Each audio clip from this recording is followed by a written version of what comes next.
Psychology कहता है कि अक्सर जो लोग छोटी छोटी समस्याओं पर रोते हैं उनके अंदर धीरे धीरे रोने की आदत पड़ जाती है और यह बहुत बड़ा नुकसान है।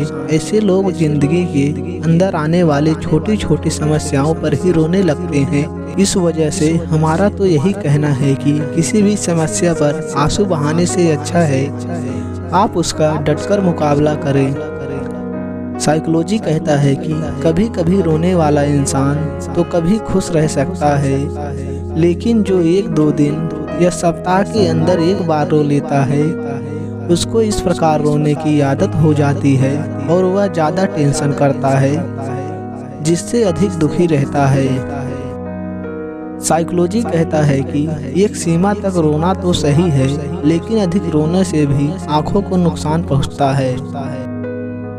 साइकोलॉजी कहता है कि जब आप किसी विचार को लेकर दुखी होते हैं तो आपकी आंखों के अंदर अपने आप आंसू निकलने लग जाते हैं और जब कुछ देर रो लेते हैं तो आपका मूड एकदम से फ्रेश हो जाता है। अब आप पहले की तुलना में अच्छा महसूस करते हैं। साइकोलॉजी कहता है कि आपके दिमाग पर जो नेगेटिव विचार हावी होते हैं उनका असर कम हो जाता है और नेगेटिव विचारों का स्थान पॉजिटिव विचार ले लेते हैं। साइकोलॉजी कहता है कि जब कोई आपके साथ प्यार में होता है तो वह आपके साथ रहने के बहाने ढूंढता है और ज़्यादा से ज़्यादा वक्त आपके साथ बिताना चाहता है।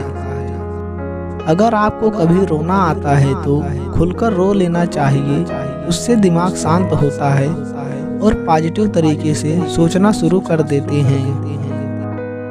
साइकोलॉजी कहता है कि अगर कोई व्यक्ति कम मुस्कुराता है तो इसका मतलब यह आवश्यक नहीं है कि वह घमंडी है।